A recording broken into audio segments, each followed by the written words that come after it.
আজকে আমরা শিখব কিভাবে কিপ্যাড মোবাইলের সিমটা চেঞ্জ করা হয়।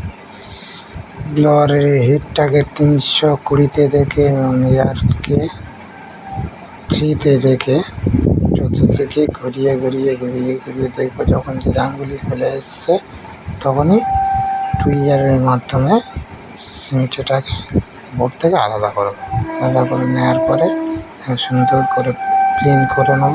সুন্দর করে ক্লিন করে নেওয়া হয়ে গেলে তারপরে নতুন রাং লাগিয়ে নিতে হবে, কারণ কানেক্টর বসানোর সিমটে বসানোর আগে নতুন রাং লাগিয়ে না নিলে তাহলে সিমটা ভালোভাবে বসবে না। তাই রাং লাগিয়ে নিয়ে এয়ার 3-তে এবং হিট 320-তে রেখে চতুর্দিকে ঘুরিয়ে হিট দিতে হবে।